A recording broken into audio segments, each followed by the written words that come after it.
This is the biological classification. यार देखो, biology के अंदर सबसे ज्यादा जरूरी क्या होता है कि क्लासिफिकेशन करने का तरीका।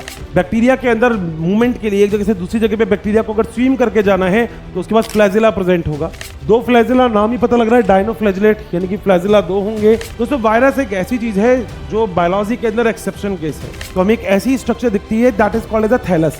यहाँ पे आपको छोटे छोटे कैप्सूल दिखते हैं जो कि प्रोटीन से बने होते हैं। यहाँ पे अगर आप ध्यान से देखोगे तो कोई भी ऑटोट्रॉफिक नहीं है, सारे के सारे हेटरोट्रॉफिक। तो हेलो माय डियर फ्रेंड्स, कैसे हैं आप सब? बहुत ही अच्छे होंगे। मैं हर्षित ठाकुरिया स्वागत करता हूं आप सभी लोगों का फिर से एक और बढ़िया लेक्चर में। मतलब नो डाउट मेरे पीछे देख रहे होंगे आज हम एग्जैक्टली क्या लेके आए हैं आपके लिए। This is the biological classification. एक ऐसा चैप्टर है जिस चैप्टर के बारे में बहुत सारी बातें, एक ऐसा चैप्टर है जिसके बारे में बहुत कुछ सुना हुआ है। क्या कहते हो? बात तो सही है ना? मगर चलो आज लेक्चर की शुरुआत करते हैं। कमेंट बॉक्स में बहुत सारी बातें आती है, यार हर्षित सर चालू करने से पहले एक प्यारा सा शेर हो जाए। तो चलो एक शेर अर्ज किया है। तो दोस्तों अर्ज किया है कि बारिश की बूंदें खिड़की से अच्छी लगती है सीलिंग से नहीं। कि बारिश की बूंदें खिड़की से अच्छी लगती है सीलिंग से नहीं। कि खेलना है तो खिलौनों से खेलो, किसी की फीलिंग से नहीं। मगर दोस्तों ये बायोलॉजिकल क्लासिफिकेशन ने आपकी बहुत फीलिंग से खेला है ना, अब हम इसको खेलने नहीं देंगे। बोल देना आप तुम इसे बोल देना कि भैया बहुत हो गया है, अब हम तुम्हें हमारी फीलिंग से खेलने बिल्कुल नहीं देंगे। और दोस्तों नहीं देंगे। और कैसे नहीं देंगे समझने की कोशिश करते हैं ना। मगर एक बात जो इस वाले लेक्चर में बड़ी ही खास है, देखो अपनी अपनी कुर्सी की पेटियां तो तुम्हें भाननी पड़ेगी। एग्जैक्टली अगर देखा जाए तो कुछ भी और काम आप लोग नहीं करेंगे, केवल और केवल मेरी बात सुनेंगे बस। नोट डाउन, आपको कुछ नहीं करना है, केवल मेरी बात को बहुत अच्छे से समझना है आपको। अगर एक बार मेरी बात समझ में आ गई तो फिर उसके बाद कोई टेंशन होगी ही नहीं। बोलो क्या चालू करें? मेरी ये कहानी चालू करूंगा आपके साथ। चलो जरा शुरू करते हैं। दोस्तों चैप्टर का नाम एग्जैक्टली बड़ा खास है, जिसका नाम है बायोलॉजिकल क्लासिफिकेशन। अब सर आखिर ये चैप्टर है क्या? आपको याद है अभी हम लोग लिविंग वर्ल्ड पढ़ के आए थे। मेरे ख्याल से आप सभी लोगों को याद है कि अभी तक हमने एक चैप्टर पढ़ा था जिसका नाम था लिविंग वर्ल्ड। और दोस्तों लिविंग वर्ल्ड के अंदर हमने बहुत सारी बातें पढ़ ली, मगर उसी लिविंग वर्ल्ड के आगे हम लोग ये वाली बात भी पढ़ चुके कि अर्थ के ऊपर क्लासिफिकेशन आखिर क्यों जरूरी है। दोस्तों हम लोग ये वाली बात पढ़ चुके कि अर्थ के ऊपर प्लांट्स और एनिमल्स की बहुत सारी वैरायटी प्रेजेंट है। अगर हम प्लांट्स की बात करें तो प्लांट्स की भी हमारे पास बहुत सारी वैरायटी प्रेजेंट है, अप्रॉक्सीमेटली 0.5 मिलियन।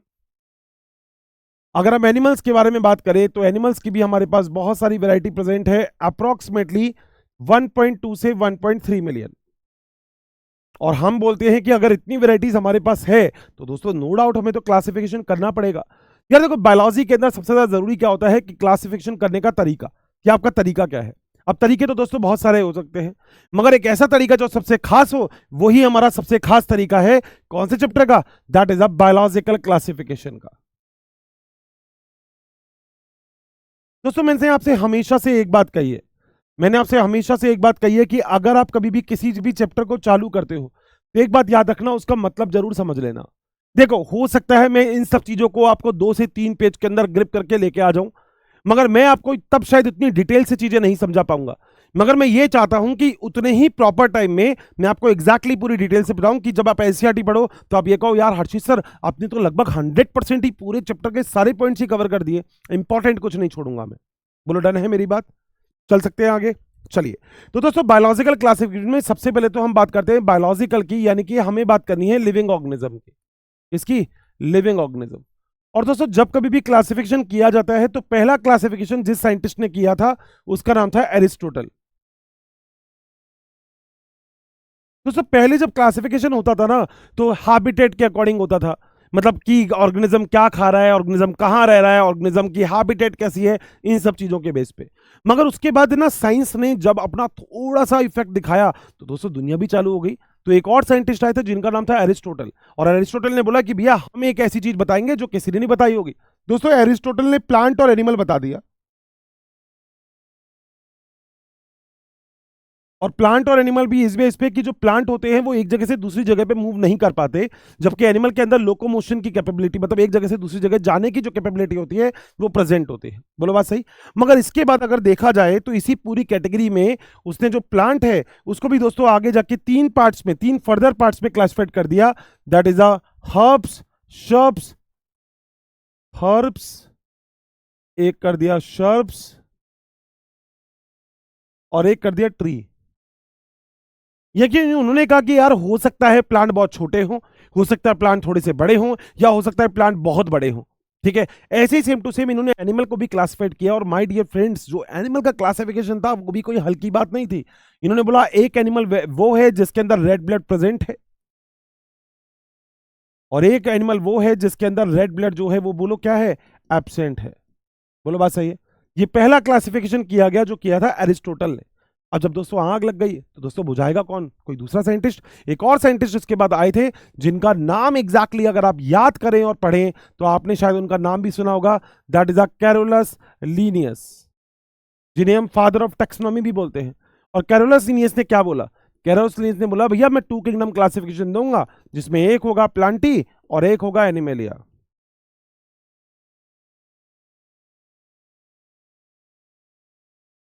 तो दोस्तों यहां पे सबसे पहले दे दिया गया 2 kingdom classification given by the Carolus Linnaeus.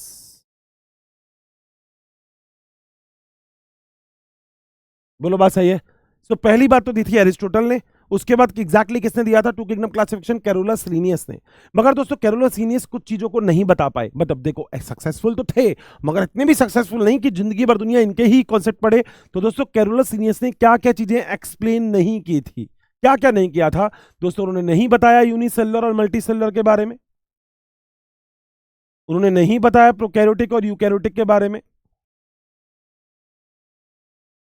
और उन्होंने नहीं बताया प्लांट और एनिमल के, बहुत सॉरी ऑटोट्रॉफिक और हेटेरोट्रॉफिक के बारे में। अब उनको पता नहीं था या वो बताना नहीं चाहते थे, तो भैया कैरोलस लीनियस जानते हैं बहुत ज्यादा अच्छे से। मगर कैरोलस लीनियस ने जब ये सारी की सारी बात जब सभी लोगों को बता दी तो दोस्तों हमें एक्सप्लेन करना बड़ा आसान हो गया। हमने कहा यार मतलब अब हम एक बात तो समझ गए कि इस अर्थ के ऊपर जो भी वेराइटीज प्रेजेंट है हमें फर्क नहीं पड़ता, चाहे वो प्लांट हो चाहे वो एनिमल हो, मगर अर्थ के ऊपर या तो प्लांट ही होगा या एनिमेलिया होगा। मगर दोस्तों देखो पंगा तो हर किसी की जिंदगी में होता है, इनकी जिंदगी में भी एक बहुत बड़े इंसान ने पंगा मार दिया and that is the Euglena. तो कैरोलस लीनियस का जो पंगा था ना, जो पंगा था वो दोस्तों क्या था, दैट पंगा इज द यूग्लिना। क्योंकि दोस्तों यूग्लिना के पास दोनों ही कैरेक्टर थे, प्लांट के भी एनिमल के भी। एनिमल का कैरेक्टर क्या था, इसके पास सेल वॉल नहीं थी, एनिमल के पास भी नहीं होती। प्लांट का कैरेक्टर क्या था, प्लांट फोटोसिंथेसिस कर सकता है, भाई कर सकता था। तो दोस्तों इसको बताओ कहां रखते, प्लांट के पास लेके गए तो प्लांट कह रहा है ठीक है फोटोसिंथेसिस कर रहा है, कह रहा है हाँ कर रहा है, कह रहा है मगर इसके पास तो सेल वॉल है ही नहीं, मैं तो सेलुलोज की सेल वॉल रखता हूं। तो दोस्तों हमने इसको वहां से हटा दिया, क्या करते बताओ, परेशानी तो थी तो हटा दिया। तो 2 किंगडम क्लासिफिकेशन हो गया फेल। दोस्तों उसके बाद एग्जैक्टली जो अगला किंगडम क्लासिफिकेशन आया दैट इज अ 3 किंगडम। जो अगला किंगडम क्लासिफिकेशन आया वो आया 4 किंगडम, और जो अगला किंगडम क्लासिफिकेशन आया that is a 5 kingdom classification. सबसे इंपॉर्टेंट 5 किंगडम क्लासिफिकेशन ही है। 3 किंगडम क्लासिफिकेशन जो दिया था वो दिया था हैकल ने, 4 किंगडम जो दिया था वो दिया था कोपलैंड ने, और 5 किंगडम क्लासिफिकेशन जिसने दिया था वो दिया था 1969 आर.एच. विटेकर।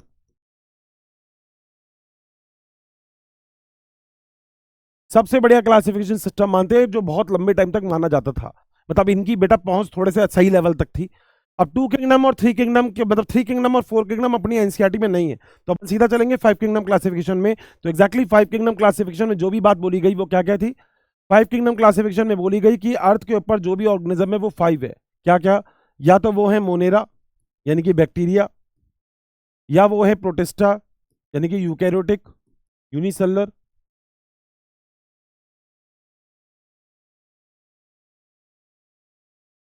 या वो है प्लांटी, या वो है फंजाई, या वो है एनिमेलिया। बोलो बात सही है। इनके बारे में बोला था कि भैया ये पांच हमारे पास टोटल 5 किंगडम क्लासिफिकेशन होंगे, बस इसके अलावा हमारे पास कुछ नहीं होगा। बोलो बात सही। अब ये जो 5 किंगडम क्लासिफिकेशन दिए थे इनका दोस्तों बेस क्या था। 5 किंगडम क्लासिफिकेशन मैंने आपको बताया क्या क्या था, प्लांटी था, एनिमेलिया था, प्रोटिस्टा था, मोनेरा था, और फंजाई इन्होंने ऐड कर दिया, यानी कि 5 किंगडम तो हो गए। अब क्या क्या चीज पे बेस था दोस्तों, पहला था रिप्रोडक्शन के ऊपर। रिप्रोडक्शन का मतलब कोई भी ऑर्गेनिज्म नेक्स्ट जनरेशन को कैसे बनाता है, that thing is called as a reproduction. The next one which is called as a cellular organisation. Cellular organisation का मतलब either the organism is prokaryotic और eukaryotic. The next one is that is a mode of nutrition. दोस्तों mode of nutrition का मतलब या तो वो autotrophic है या वो हेटेरोट्रॉफिक है। The next one that is a phylogeny. Phylogeny का मतलब होता है एवोल्यूशन रिलेशनशिप। मैं आपको पहले भी बता चुका हूं इससे पहले वाले चैप्टर में कि वो 2G था, 3G था, 4G था, 5G था, यानी कि कनेक्टिविटी आपस में देखी गई। और लास्ट जो दिया गया that is called as a thallus organization. दोस्तों थैलस ऑर्गेनाइजेशन का मतलब है कि प्लांट किंगडम जब अपन पढ़ेंगे तब अपन ये पढ़ेंगे कि कई सारी वेराइटीज में रूट स्टेम और लीव्स हमें नहीं दिखती, तो हमें एक ऐसी स्ट्रक्चर दिखती है that is called as a thallus, जिसमें रूट स्टेम लीव्स का डिफरेंशिएशन नहीं होता है। जैसे आप एल्गी की बात करें जो थैलोफाइटा के अंदर हम लोग डिस्कस करते हैं, जैसे ब्रायोफाइटा की आप बात करें तो हम बोलते हैं थैलस टाइप ऑफ ऑर्गेनाइजेशन है, ठीक है। मगर एक बात आप लोग याद रखना, कोई भी अगर आपसे पूछता है कि मेजर क्राइटेरिया क्या है, मैं हमेशा इस चीज को याद दिलाता हूं क्योंकि इन सब में सबसे इंपॉर्टेंट जो था that is the mode of nutrition.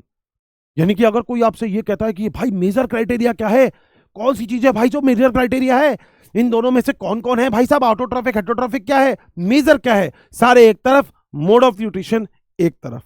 तो अगर कोई भी आपसे कहता है कि सबसे इंपॉर्टेंट कौन सा है, मेरे साथ साथ बोलना पड़ेगा दोस्त। देखो याद रखना, क्लास ऑनलाइन हो या ऑफलाइन हो फर्क नहीं पड़ता, मगर ऑफलाइन में आप लोग बोलते हो ना क्लास का डेकोरम मजा आता है, मगर मैं ऑनलाइन में भी आपको वही फीलिंग दिला दूंगा, मगर बशर्ते बस शर्त एक ही है, आप एग्जैक्टली ऐसे बैठो कि भैया ये वाली क्लास ऑनलाइन नहीं ऑफलाइन है। तो मेरे साथ साथ अगर बोलना पड़ेगा बेटा ऐसे नहीं, ऐसे चिल मार के बैठे हुए ये तो बेटा मजा नहीं आएगा। क्या कहते हो, सही है ना? थोड़ा सा बढ़िया, ठीक है, थोड़ा सा बढ़िया, थोड़ा सा बढ़िया, ठीक है। तो ये थोड़ी सी बात हम लोगों ने की थी 5 किंगडम क्लासिफिकेशन के बारे में। आओ जरा अब आगे चलते हैं दोस्तों। 5 किंगडम क्लासिफिकेशन के अंदर फिर हम पहला जो हम पढ़ते हैं वो है मोनेरा। देखो पहली बात तो धार को यही बोलता है कि सोल मेंबर कौन है मोनेरा किंगडम का, तो याद रखना दोस्तों सोल मेंबर जो है मोनेरा किंगडम का, सोल मेंबर जो मोनेरा किंगडम का है वो कौन है, बैक्टीरिया है। तो अर्शी सर थोड़ी बहुत बात आप इसके बारे में और बताओगे? बिल्कुल दोस्त बताऊंगा। दोस्तों अगर आप मोनेरा की बात करो तो ये एग्जैक्टली होते हैं यूनिसेलुलर। अगर मोनेरा की बात करो तो यूनिसेलुलर होने के साथ साथ ये होते हैं प्रोकैरियोटिक, क्योंकि इसमें वेल डिफाइंड न्यूक्लियस नहीं होता। अगर आप इसकी बात करते हो तो आप बोलते हो कि ये जो होते हैं इसके अंदर 70s type of ribosome present होते हैं, ये सारी चीजें इसके अंदर है। मगर मैं आपको एक बात और बताऊं, आपने अभी पढ़ा था 6 किंगडम क्लासिफिकेशन भी, तो जब आपने 6 किंगडम क्लासिफिकेशन पढ़ा था जो दिया था कार्ल वूज ने 6 किंगडम, तो आपने ये पढ़ा था कि जो मोनेरा होता है ना उसको फर्दर क्लासिफाइड किया था, मोनेरा को फर्दर क्लासिफाइड किया था। किस किस में? 2 पार्ट में क्लासिफाइड किया था, the first one and the second one. तो जो पहला था उस पहले को हम बोलते हैं आर्किया, और जो दूसरा था उसे हम बोलते हैं यू बैक्टीरिया। बोलो बात सही है? ये एक्चुअली था 6 किंगडम क्लासिफिकेशन। देखो मैं एनसीईआरटी की अगर एक लाइन को और समझाना चाहूं तो मैं यहीं पे ही एक लाइन और समझा सकता हूं। अगर आप कभी भी 6 किंगडम क्लासिफिकेशन पढ़ोगे ना तो आप हमेशा बोलोगे 6 किंगडम क्लासिफिकेशन में एग्जैक्टली जो मोनेरा था उस मोनेरा को दोस्तों 2 पार्ट में क्लासिफाइड कर दिया, क्योंकि डाइवर्सिटी बहुत है मोनेरा की, जिसमें एक था आर्की बैक्टीरिया और एक था यू बैक्टीरिया।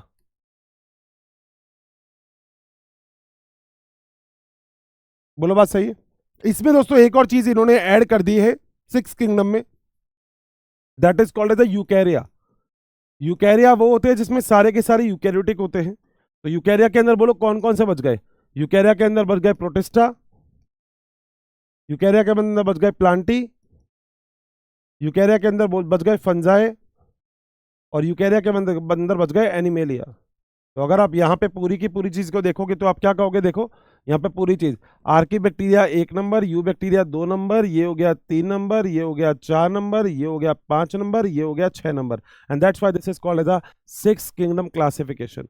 तो 6 किंगडम क्लासिफिकेशन अगर कोई आपसे कहता है कि किसने दिया, that is Carl Woese, Carl Woese. और उन्होंने 6 किंगडम में क्या क्या दिया? This is the 1 2 3 4 5 6। बोलो बात सही है? And this is also called as, my dear, this is also called as a 3 domain system.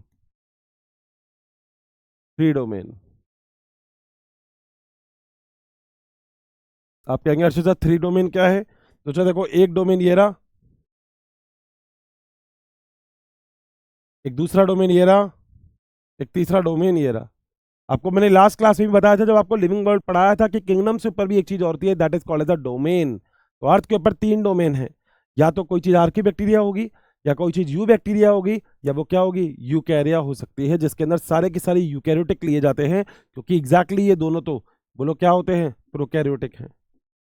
तो हमने मोनेरा को क्लासिफाइड किया 2 पार्ट में, जिसमें एक था आर्की बैक्टीरिया और एक क्या था? You bacteria. चलें आगे दोस्तों। अब सबसे पहली बात अगर हम यहां पे करते हैं तो वो है आर्की बैक्टीरिया की,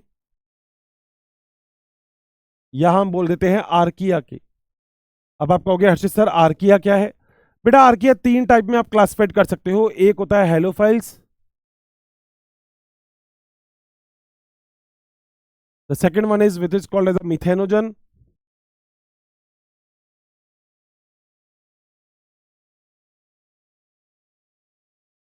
and the next one is which is called as a thermoacidophiles.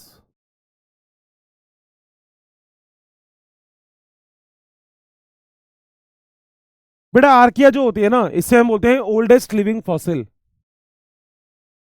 Oldest living fossil, ये होते हैं आर्की बैक्टीरिया। अर्थ के ऊपर सबसे प्रिमिटिव ऑर्गेनिज्म माने जाते हैं। बोलो क्या माने जाते हैं? These are called as a primitive organism, यानी कि अर्थ के ऊपर दोस्तों कुछ नए नहीं, बहुत पुराने होते हैं, तो प्रिमिटिव ऑर्गेनिज्म है ये। बोलो बात सही है। 3 चीजों में क्लासिफाइड किया गया। पहला जो इसमें जो सबसे पहले आता है दैट इज अ हेलोफाइल्स। दोस्तों हेलोफाइल्स वो होते हैं जो हाई सॉल्टी एरिया में रहते हैं, यानी कि ये सी में रह सकते हैं, सी में, ठीक है। इसके अलावा सॉल्टी वाटर में रह सकते हैं, सॉल्टी वाटर, तो that is called as a halophiles. Methanogen वो होते हैं जो मीथेन गैस प्रोड्यूस करते हैं, रूमिनेट में प्रेजेंट होते हैं कैटल्स वगैरह यानी कि काऊ वगैरह के अंदर, तो they are producing the methane gas. दोस्तों ये मीथेन गैस वही होती है जिसे CH4 बोलते हैं, और यही CH4 बोलो कौन सी गैस होती है? बायोगैस होती है। बोलो बात सही। दूसरा पॉइंट। तीसरा पॉइंट, अगर मैं थर्मोएसिडोफाइल्स की बात करूं तो थर्मोएसिडोफाइल जो हाई टेम्परेचर पे रहते हैं, हाई टेम्परेचर जैसे होता है अप्रोक्सीमेटली 80 डिग्री सेंटीग्रेड, और पीएच जो होती है वो दोस्तों इसकी एसिडिक होती है, यानी कि 2 pH पे काम करते हैं, 2 pH पे, 2 pH पे काम करते हैं, नाम ही है थर्मोएसिडोफाइल्स। तो आर्की बैक्टीरिया को हम 3 पार्ट में क्लासिफाइड करते हैं। पहला हेलोफाइल्स जो हाई सॉल्टी एरिया में रहते हैं, दूसरा मिथेनोजन जो मीथेन गैस प्रोड्यूस करते हैं, ये रूमिनेट ऑर्गेनिज्म में प्रेजेंट होते हैं, इंटेस्टाइन में प्रेजेंट होते हैं, काओ बफेलो इनके, तो आप काओ के अंदर भी देख सकते हो, बफेलो के अंदर भी देख सकते हो, आपको आसानी से मिल जाएगा, चाहे काओ में या बफेलो में, आप कहीं पे भी इसको इजीली देख सकते हो। बताओ क्या यहां तक पॉइंट क्लियर है? कोई भी दिक्कत यहां तक किसी को भी नहीं है? चल सकते हैं आगे, आ जाओ। बेटा आर्की बैक्टीरिया के बारे में एक बात और याद रखना कि इनकी जो सेल वॉल होती है वो कॉम्प्लेक्स पेप्टाइड और कॉम्प्लेक्स पॉलीसेक्राइड की होती है, यानी कि कॉम्प्लेक्स सेल वॉल होती है। बोलो चले आगे। अगली चीज दोस्तों यहां पे आती है कि जो बैक्टीरिया होते हैं उसकी शेप और साइज कैसा होता है। दोस्तों बैक्टीरिया आपको ऐसा भी देखने को मिल सकता है, तो आप इसको बोलोगे कोकस। बैक्टीरिया आपको ऐसा भी देखने को मिल सकता है, तो आप इसको बोलोगे बैसिलस। बैक्टीरिया आपको ऐसा भी देखने को मिल सकता है, तो आप इसको बोलोगे विब्रियो कॉमा शेप। और बैक्टीरिया आपको ऐसा भी देखने को मिल सकता है, तो आप बोलोगे हर्षित सर ये है जिगजैग। क्या है? जिगजैग। तो कैसा भी हो सकता है दोस्तों बैक्टीरिया। बैक्टीरिया कोकस शेप भी हो सकता है, बैक्टीरिया बैसिलस भी हो सकता है, बैक्टीरिया विब्रियो भी हो सकता है, और बैक्टीरिया जिगजैग शेप भी हो सकता है। बताओ क्या चारों पॉइंट भी क्लियर है? क्या आगे चला जा सकता है? कोई भी दिक्कत नहीं है यहां तक? बिल्कुल क्लियर है। अब सुनो बेटा, मोनेरा के बारे में अगर आपको याद हो तो मैंने मोनेरा के बारे में आपको बहुत अच्छे से डिटेल में पढ़ाया भी था, अगर आपको याद हो तो। और मेरे ख्याल से लगभग सारे ऑर्गेनिज्म को मोनेरा के बारे में तो याद होना ही चाहिए कि इनका मोड ऑफ न्यूट्रिशन भी कैसा भी हो सकता है। इनका जो मोड ऑफ न्यूट्रिशन है वो भी दोस्तों कैसा भी हो सकता है। ये ऑटोट्रॉफिक भी हो सकते हैं, ये हेट्रोट्रॉफिक भी हो सकते हैं, कैसे भी हो सकते हैं, ठीक है। यानी कि अपना जो फूड होता है वो फोटोसिंथेसिस से भी बना सकते हैं, तो ये फोटो ऑटोट्रॉफ भी हो सकते हैं, और दोस्तों ये कीमो ऑटोट्रॉफ भी हो सकते हैं। बैक्टीरिया जो होते हैं वो लिविंग से भी अपना फूड ऑब्टेन कर सकते हैं, यानी कि ये लाइक पैरासाइट भी हो सकते हैं, साथ साथ ये डेड से भी अपना फूड ऑब्टेन कर सकते हैं, यानी कि सेप्रोफाइटिक भी हो सकते हैं। यानी कि बैक्टीरिया के बारे में बोलना ही गलत है। इतनी सारी चीजें हैं बैक्टीरिया के पास कि आप लोग खुद कहोगे हर्ष सर मजा ही आ गया, मतलब क्या क्लासिफिकेशन है बैक्टीरिया का। बताओ क्या इसके आगे चल सकते हैं? कोई दिक्कत है किसी को यहां तक? नहीं, आगे चलूं? चलो बेटा, अब अगर बैक्टीरिया के बारे में देखो, आप इतनी बात जानते ही हो, तो बैक्टीरिया के बारे में आपको याद होगा सेल वाले चैप्टर में मैंने आपको बैक्टीरिया का एक डायग्राम बनाया था। मेरे ख्याल से लगभग सारे बच्चों को उसके बारे में जान अच्छे से होनी चाहिए, मतलब मेरे ख्याल से तो याद होगा वो डायग्राम। मैंने बोला था, मैंने कहा ये बड़ा ही सुंदर और सुशील डायग्राम है, इसको कभी मत भूलना लाइफ टाइम। और आपने भी प्रॉमिस किया था हर्षित सर, बिल्कुल सही बात है, हम नहीं घूमे। और शायद अगर जिस बच्चे ने नहीं देखा बेटा वो डायग्राम, वो प्लीज वो वाला डायग्राम देख लेना, क्योंकि शायद उस डायग्राम से ज्यादा इंपॉर्टेंट कुछ भी नहीं है, क्योंकि ये एक ऐसा टॉपिक है जो एक जगह नहीं, जो दोस्तों दो जगह पे अपने पास काम में आएगा, not a single place, two place में अपने पास काम में आएगा। तो एक ऐसे बना लो, ठीक है, बनाता हूं मैं।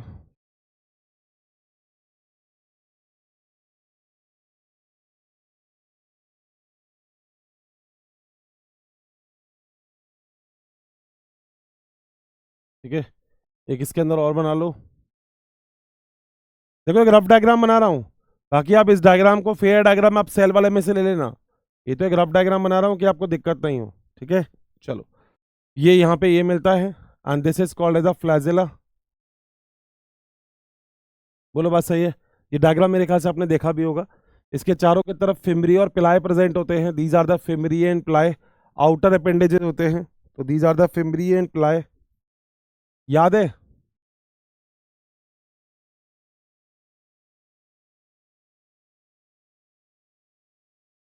अगर मैं मोनिरा की बात करूं तो ये एक और स्ट्रक्चर होती है which is called as a mesosome. अंदर की तरफ प्रेजेंट होता है साइटोप्लाज्म।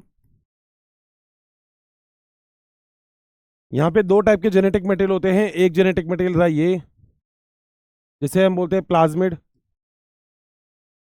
और एक जेनेटिक मटेरियल रहा ये, जिसे हम एग्जैक्टली बोलते हैं जीनोफोर। तो दो जेनेटिक मटेरियल बताए थे। इस जीनोफोर को न्यूक्लियोइड भी बोल सकते हैं। यहां पर राइबोसोम प्रेजेंट होते हैं जो कि एग्जैक्टली 70s होते हैं।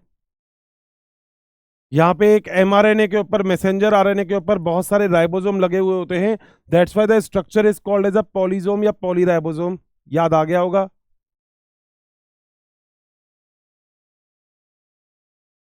यहाँ पे छोटे छोटे इंक्लूजन्स बॉडी प्रेजेंट होती है।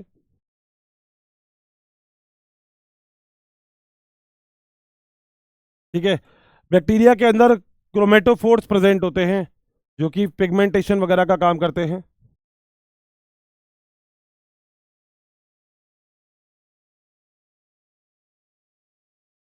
अगर आप बैक्टीरिया की बात करते हो तो बाहरी भार जो उसमें होती है उसे हम बोलते हैं ग्लाइकोकेलेक्स। उसके बाद जो उसके अंदर होती है उसे हम बोलते हैं सेल वॉल, और जो सबसे अंदर होती है उसे हम बोलते हैं सेल मेम्ब्रेन। बताओ बात सही है क्या? और इस पूरे को हम बोलते हैं एनवोलप। बताओ क्या पॉइंट क्लियर है क्या? कुछ तो याद आया होगा कि ऐसा कुछ डायग्राम अपन ने पढ़ा था। मैं थोड़ा सा रिवीजन करवा देता हूं फटाफट से। अगर आप बैक्टीरिया की बात करोगे तो ये एक ट्रांसफर सेक्शन है, यानी कि टीएस है। बैक्टीरिया के अंदर मूवमेंट के लिए एक जगह से दूसरी जगह पे बैक्टीरिया को अगर स्विम करके जाना है तो उसके पास फ्लैजिला प्रेजेंट होगा, जो कि एक बहुत बड़ी यूनिट होती है। बैक्टीरिया के चारों तरफ अगर देखा जाए तो एक बहुत स्पेशल स्ट्रक्चर प्रेजेंट होती है जो हुक की तरह से हो सकती है, that is called as the fimbriae and pili. Fimbriae ये काम करते हैं बैक्टीरिया को किसी भी होस्ट से, किसी भी सरफेस से जुड़ने का, सेल वाले चैप्टर में लिखा हुआ था। जबकि जो पिलाए होते हैं वो कॉन्जुगेशन ट्यूब, जेनेटिक मटेरियल को ट्रांसफर करने में हेल्प करते हैं। सेल वाला चैप्टर देख लेना, जिसको दिक्कत है मैंने वहां पे बहुत डिटेल से पढ़ाया। बोलो बात सही। आगे अगर हम इसकी पूरी की पूरी बात करते हैं तो हम ये भी बोलते हैं कि इस बैक्टीरिया के अंदर, यानी कि जो मोनेरा हम लोग पढ़ते हैं, इसके अंदर बहुत सारी स्पेशल चीजें प्रेजेंट होती है। सबसे स्पेशल चीजें अगर इसकी कैटेगरी की बात की जाए तो इसके अंदर पॉलीराइबोसोम प्रेजेंट होते हैं, एमआरएनए के ऊपर बहुत सारे राइबोसोम जो कि प्रोटीन सिंथेसाइज करने का काम करते हैं। राइबोसोम इसके अंदर 70s होते हैं, अंदर साइटोप्लाज्म पड़ा होता है। बाहर की तरफ एक लेयर होती है जिसे हम बोलते हैं ग्लाइकोकेलेक्स, जो दो तरीके की हो सकती है। अगर वो रिजिड होगी तो उसे हम कैप्सूल बोलेंगे, अगर वो थोड़ी सी फ्लेक्सिबल होगी तो हम उसे स्लाइम लेयर बोलेंगे। उसके अंदर की तरफ प्रेजेंट होता है सेल वॉल जो पेप्टिडोग्लाइकेन से बना होता है। उसके अंदर की तरफ होता है सेल मेम्ब्रेन जो कि लाइपोप्रोटीन से बना होता है। बोलो बात सही है, इतनी में कोई दिक्कत नहीं। बैक्टीरिया के पास दो जेनेटिक मटेरियल होते हैं। एक ऐसा जेनेटिक मटेरियल जो मेन होता है, that is called as nucleoid या जीनोफोर। नेकेड होता है ये, हिस्टोन प्रोटीन एब्सेंट होते हैं। मगर एक और जेनेटिक मटेरियल होता है जो कि सर्कुलर होता है, डबल स्टैंडर्ड होता है, that is called as a plasmid. तो बैक्टीरिया के अंदर जितने प्लाज्मिड होते हैं उसे हम उसका कॉपी नंबर बोलते हैं। यहाँ पे कितने प्लाज्मिड बनाया? दो। तो इस बैक्टीरिया का कॉपी नंबर है 2। This is the bacteria. बोलो बात सही है क्या?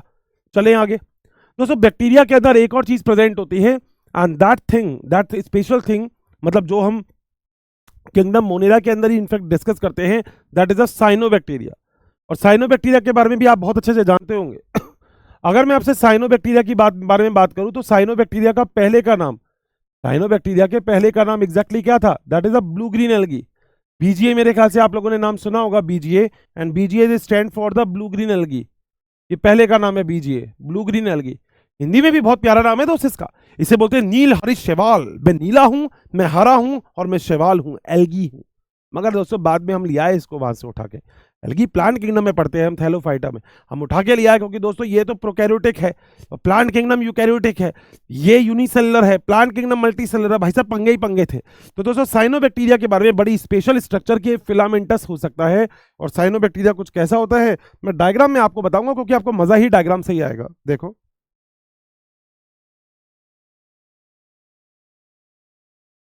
आप ये मत कहना अर्शी सर आपने तो मल्टी सेलर बना दिया, नहीं, ये कॉलोनियल है। कॉलोनी दिख रही है आपको, बस बहुत सारे जुड़े हुए हैं आपस में, बस इतनी सी बात है, ठीक है। इनके अंदर कुछ जो होते हैं वो तो हरे होते हैं, कुछ तो हरे होते हैं, हरे वो होंगे जो कि फोटोसिंथेसिस करेंगे, ये हरे हरे हैं। मगर कुछ ऐसे होते हैं जो हरे नहीं होते हैं, जो हरे नहीं है उसे हम बोलते हैं हेट्रोसिस्ट। और हेट्रोसिस्ट वो स्ट्रक्चर होती है जो कि नाइट्रोजन को फिक्स करती है, नाइट्रोजन फिक्सेशन में बड़ा ही इंपॉर्टेंट रोल होता है। बोलो बात सही है। जो ग्रीन कलर के होते हैं ये फोटोसिंथेटिक करते हैं, फोटोसिंथेटिक होते हैं, क्योंकि इसके अंदर क्लोरोफिल प्रेजेंट होता है, क्लोरोफिल ए। बोलो बात सही क्या। इनके बाहर की तरफ एक लेयर प्रेजेंट होती है जो लुब्रिकेंट की तरह काम करती है, इसको प्रोटेक्शन देने का काम करती है, and that is known as the mucilage covering. NCERT का डायग्राम ही है, मैं कोई अलग से नहीं बनाना, म्यूसिलेज। बोलो बात सही है। ये एक फिलामेंटस स्ट्रक्चर होती है जिसे हम बोलते हैं साइनोबैक्टीरिया। नॉस्टॉक, एनाबीना, आपके कई सारे एग्जांपल है एनसीईआरटी ने, तो ये जो डायग्राम दिया है ये है नॉस्टॉक का। बोलो किसका डायग्राम है, नॉस्टॉक। तो बड़ा ही इंपॉर्टेंट डायग्राम है एनसीईआरटी का, साइनोबैक्टीरिया। इसके बारे में कुछ इंपॉर्टेंट पॉइंट्स अगर देखे जाए तो दोस्तों लिखे हुए हैं। जैसे साइनोबैक्टीरिया का शुरू का नाम क्या था, ब्लू ग्रीन एल्गी।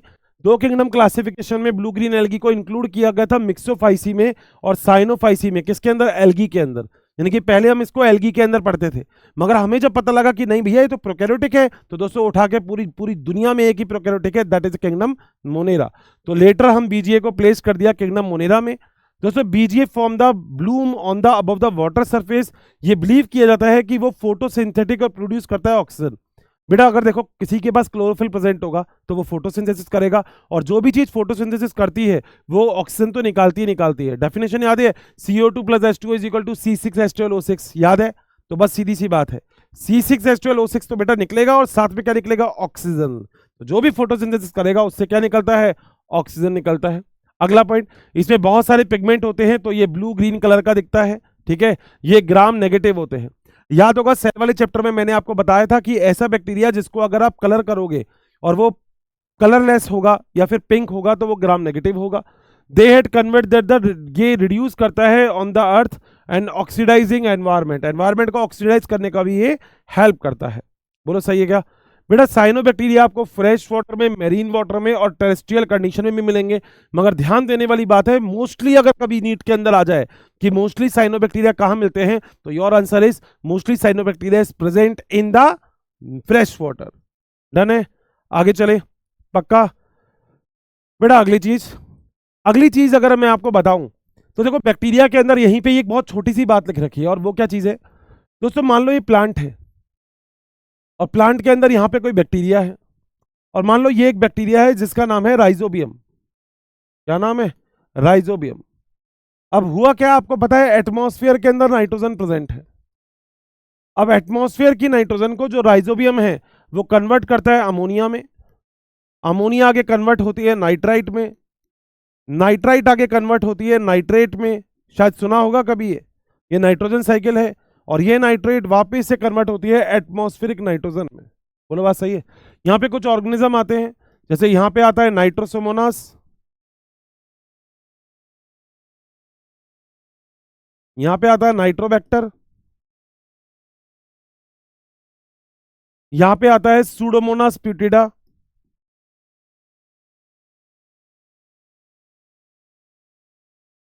बोलो बात सही है। इस पूरे के पूरे प्रोसेस को, यहां से लेकर यहां तक के पूरे प्रोसेस को हम बोलते हैं नाइट्रिफिकेशन, और इस पूरे के पूरे प्रोसेस को, यहां से लेकर यहां तक के पूरे प्रोसेस को हम बोलते हैं डीनाइट्रिफिकेशन। सॉरी, ये होता है नाइट्रोजन फिक्सेशन। ये क्या होता है, ये होता है नाइट्रोजन फिक्सेशन, ये होता है नाइट्रिफिकेशन, और ये होता है डीनाइट्रिफिकेशन।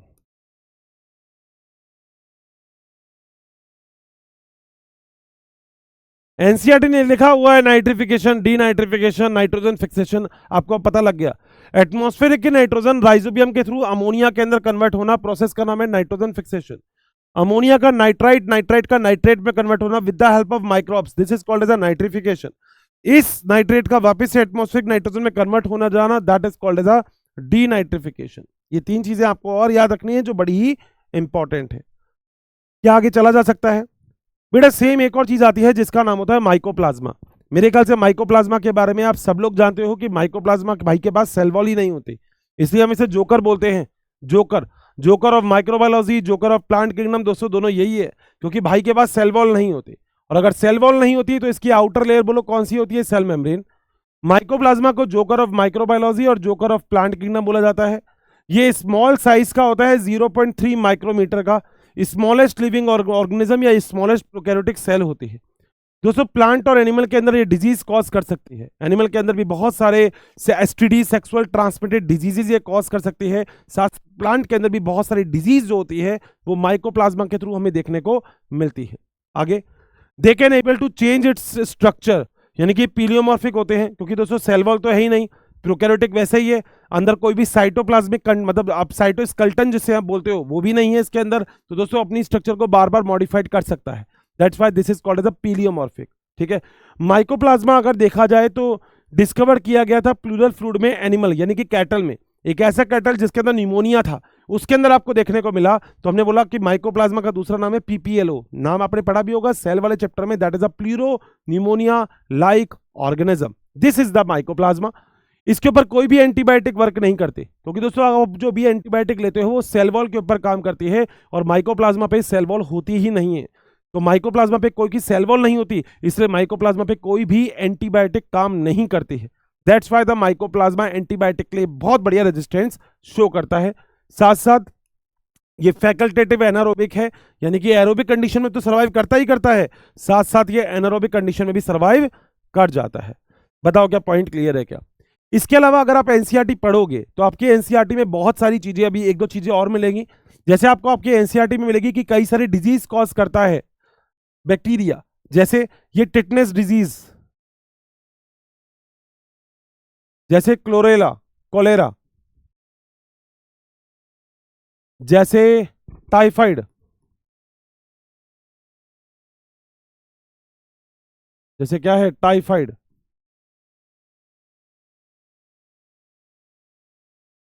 कई सारी डिजीज कॉज कर सकता है। जैसे कैंकर डिजीज, सिट्रस प्लांट के अंदर डिजीज कॉज करता है, सिट्रस कैंकर। तो दोस्तों कई सारी डिजीज आपको बैक्टीरिया के थ्रू देखने को मिल सकती है। अगर आप बात करते थे टिटनेस की तो ये होता है क्लॉस्ट्रीडियम टिटेनी। अगर आप बात करते हो कोलेरा की तो ये होता है विब्रियो कोलेरा के थ्रू। बात करते हो टाइफाइड की तो ये होता है साल्मोनेला टाइफी के थ्रू।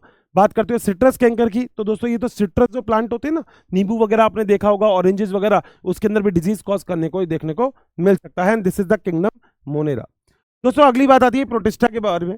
प्रोटिस्टा के बारे में बात की जाए तो ये यूनिसेलर होता है। ये मोनेरा और बाकी अदर बीच में एक कनेक्टिव लिंक होता है। मैंने ऐसा क्यों बोला और एनसीईआरटी ऐसा क्यों बोलती है कि ये कनेक्टिव लिंक है? क्योंकि दोस्तों को मोनेरा क्या है? यूनिसेलर। ये क्या है? यूनिसेलर, तो मतलब मोनेरा से कनेक्ट है। बाकी सारे के सारे क्या है? यूकैरियोटिक। ये भी क्या है? यूकैरियोटिक। तो ये लिंक है मोनेरा और बाकी सभी के बीच में। अगली चीज, इसकी बाउंड्री वेल डिफाइंड नहीं है, इंपॉर्टेंट है for NEET point of view. Boundary well defined क्यों नहीं है? क्योंकि दोस्तों लिंक है, इसमें से कुछ आपको ऑटोट्रॉफिक मिलेंगे, कुछ आपको हेटेरोट्रॉफिक मिलेंगे, तो बस ऐसे ही होते हैं। अगला, मोस्टली ये सारे के सारे एक्वेटिक होते हैं। वेल डिफाइंड न्यूक्लियस इसके अंदर प्रेजेंट होता है। एटीएस टाइप का राइबोसोम प्रेजेंट होता है। सारे के सारे सेल ऑर्गेनल आपको देखने को मिलेंगे। फ्लैजेला इसमें 9+2 मिलेगा और कुछ के पास इसके अंदर सेल वॉल प्रेजेंट भी होती है। आगे चलते हैं। लोकोमोशन इसमें सीलिया के थ्रू भी हो सकता है, फ्लैजेला के थ्रू भी हो सकता है, सूडोपोडिया के थ्रू भी हो सकता है। जानते हो सूडोपोडिया अमीबा के अंदर होते हैं, जिसे हम फॉल्स फीट भी बोलते हैं। ठीक है, इसके अंदर टिश्यू सिस्टम नहीं होता। क्यों? क्योंकि दोस्तों ये यूनिसेलुलर होते हैं, और जो भी चीज यूनिसेलुलर होगी उसके अंदर टिश्यू सिस्टम प्रेजेंट नहीं होगा। आगे, न्यूट्रिशन दो टाइप के हो सकता है, ये ऑटोट्रॉफिक भी हो सकते हैं और हेटेरोट्रॉफिक भी हो सकते हैं। अगर आप कहेंगे अर्षित सर ये ऑटोट्रॉफिक हैं, तो दोस्तों ये फोटो ऑटोट्रॉफिक भी हो सकते हैं। यानी कि प्लांट लाइक न्यूट्रिशन, क्योंकि प्लांट भी सनलाइट की प्रेजेंस में ही अपना फूड ऑब्टेन करता है। या फिर ये हेटरोट्रॉफिक भी हो सकते हैं। हेटरोट्रॉफिक का मतलब ये पैरासाइट भी हो सकते हैं, ये सेप्रोफाइट भी हो सकते हैं, ये होलोजोइक भी हो सकते हैं, ठीक है। मगर सिम्बायोटिक रिलेशनशिप आपको देखने को नहीं मिलता। सिम्बायोटिक का मतलब होता है गिव एंड टेक, तो यहाँ पे आपको गिव एंड टेक वाला रिलेशनशिप देखने को नहीं मिलता है। बताओ क्या आगे चल सकता है? पक्का? श्योर? चलो भाई, तो आगे चला जाए। आगे रिप्रोडक्शन, इसमें एसेक्सुअल और सेक्सुअल दोनों टाइप के रिप्रोडक्शन आपको देखने को मिल सकते हैं। एसेक्सुअल रिप्रोडक्शन की बात की जाए तो स्पोर के थ्रू। स्पोर कैसे होते हैं? स्मॉल, राउंड और यूनिसेलुलर। फिजन मेरे ख्याल से आप लोग जानते होंगे। बाइनरी फिजन का मतलब होता है जब एक कोई ऑर्गेनिज्म दो ऑर्गेनिज्म में डिवाइड कर ले, this is the binary fission. और मल्टीपल फिजन का मतलब होता है जब एक ऑर्गेनिज्म कई सारे ऑर्गेनिज्म में डिवाइड हो जाए, this is the multiple fission. Same condition spore formation, ऐसे ऐसे स्पोर बन जाएंगे जिससे नया ऑर्गेनिज्म बन जाता है। देखो ये एनसीईआरटी की लाइन है जिसको मैंने बस पॉइंट टू पॉइंट मैनेज कर रखा है। सेक्सुअल रिप्रोडक्शन में गैमेट्स का फॉर्मेशन हो सकता है और गैमेट्स का फ्यूजन भी हो सकता है। और मेरे ख्याल से आप जानते हैं गैमेट्स क्यों बनते हैं। दोस्तों गैमेट्स एक ही प्रोसेस से बनते हैं and that process is called as nothing else which is called as a meiosis. बताओ क्या चले क्या? पक्का? बेटा कई सारे टाइप के आपको यहाँ पे देखने को एग्जाम्पल देखने को मिल सकते हैं। जैसे कि ये एक रे आउटलुक है जो अगर आप देखेंगे तो बहुत ही आसान है बनाना, बहुत ही आसान है इसे समझना। देखो क्लासिफिकेशन की बात की जाए तो कई सारे टाइप के अब हमको प्रोटिस्टा देखने को मिलते हैं। जो प्रोटिस्टा होते हैं वो कई सारी तरीके के हो सकते हैं। आप कहोगे हर्षित सर सच में इतने सारे टाइप के प्रोटिस्टा हमको देखने को मिलेंगे? बिल्कुल। ये क्राइसोफाइट्स हो सकते हैं, ये डायनोफ्लैजिलेट हो सकते हैं, ये यूग्लिनॉइड हो सकते हैं, ये स्पोरोजोन्स हो सकते हैं, तो प्रोटोजोआ भी हो सकते हैं, तो कई सारे टाइप के। मगर यहाँ पे इस टेबल के अंदर मैंने 3 रखे हैं। सबसे पहले की अगर मैं बात करूं तो this is called as a dinoflagellate. नाम से पता लग रहा है कितने फ्लैजिला है? 2 फ्लैजिला है, तो this is called as a dinoflagellate, 2 flagella है। तो इसका डिवीजन क्या होता है? पायरोफाइटा, अगर क्लासिफिकेशन की बात की जाए, और इसे फायर एल्गी कहते हैं क्योंकि फायर एल्गी का मतलब ये कहीं ना कहीं थोड़ी बहुत चमक भी दे सकती है। अगला पॉइंट, ये मोस्टली मेराइन होते हैं, ठीक है। ऑटोट्रॉफिक में कैसा होता है? फोटोसिंथेटिक ऑटोट्रॉफिक होते हैं, यानी कि लाइट की प्रेजेंस में अपना फूड बना सकते हैं। ये एक्चुअली अगर देखा जाए ना दोस्तों मेन प्रोडक्टिविटी मानी जाती है सी में, समुद्र में मेन प्रोडक्टिविटी अगर किसी से होती है दैट इज द क्रायोसोफाइट्स। डायनोफ्लैजिलेट और डैस्मिड्स क्या होते हैं? ये भी क्राइसोफाइटा के अंदर आते हैं, ये पायरोफाइटा के अंदर आते हैं, सॉरी ये पायरोफाइटा के अंदर। अच्छा पहले एग्जैक्टली डायनोफ्लैजिलेट था तो वो पायरोफाइटा के अंदर आते हैं, फायर एल्गी, ठीक है। ये एक्चुअली नाइट लाइट भी हम इसे बोलते हैं। इसका एक एग्जांपल मैं भी आपको बताऊंगा नॉक्टिल्यूका, एक एग्जांपल और बताऊंगा जिसका नाम है गोन्यूलैक्स। 2 एग्जांपल इसके आते हैं। अगला दोस्तों डायटम्स है जो कि क्राइसोफाइटा है, जो फ्रेश और मैराइन एरिया में मिल जाएगा, ऑटोट्रॉफिक होता है और फोटोसिंथेटिक होता है। और तीसरे की अगर मैं बात करूं this is called as a euglenoids. Euglenoids वो होता है जो यूग्लिनोफाइटा का होता है। ये रुके हुए पानी में आपको देखने को मिलता है या डैम सॉइल में। सनलाइट की प्रेजेंस में ऑटोट्रॉफिक होता है, सनलाइट की एब्सेंस में ये हेटरोट्रॉफिक होता है। क्या चला जाए आगे? आ जाओ अगला। बेटा पिगमेंट कैसे होंगे? डायनोफ्लैजिलेट के अंदर क्लोरोफिल ए और सी होंगे, इसमें ज़ैंथोफिल और अल्फा कैरोटीनॉइड मिलेंगे। जबकि अगर मैं डायनाटम्स की बात करता हूं तो क्लोरोफिल ए और सी, बीटा कैरोटीनॉइड और ज़ैंथोफिल मिलेंगे। जबकि अगर मैं यूग्लिनॉइड्स की बात करता हूं तो ए और बी, बीटा कैरोटीनॉइड और ज़ैंथोफिल मिलेंगे। दोस्तों याद रखना यूग्लिनॉइड्स के ये जो पिगमेंट है ना ए और बी, इसकी वजह से हम बोलते हैं कि हायर प्लांट के सिमिलर होता है, क्योंकि हायर प्लांट में भी यही पिगमेंट होते हैं। अगला, यहाँ पे फूड का स्टोर कार्बोहाइड्रेट और ऑयल की फॉर्म में होता है, यहाँ पे फूड का स्टोर ऑयल और ल्यूकोसिन की फॉर्म में होता है, जबकि यहाँ पे फूड का स्टोर पैरामाइलॉन की फॉर्म में होता है जो कि केमिकली बीटा 1,3 ग्लूकेन होता है। अगला, 2 फ्लैजिला, नाम ही पता लग रहा है डायनोफ्लैजिलेट, यानी कि फ्लैजिला 2 होंगे जो लॉन्गिट्यूडनल होंगे, एक ट्रांसवर्स एक लॉन्गिट्यूडनल, अभी डायग्राम में दिखा दूंगा।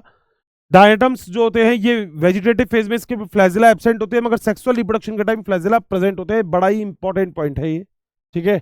और इसके अंदर 2 फ्लैजिला होते हैं जिसमें एक फ्लैजिला होता है जो कि छोटा होता है और एक फ्लैजिला जो होता है बड़ा होता है। आ जाओ फटाफट से अगला एक डायग्राम।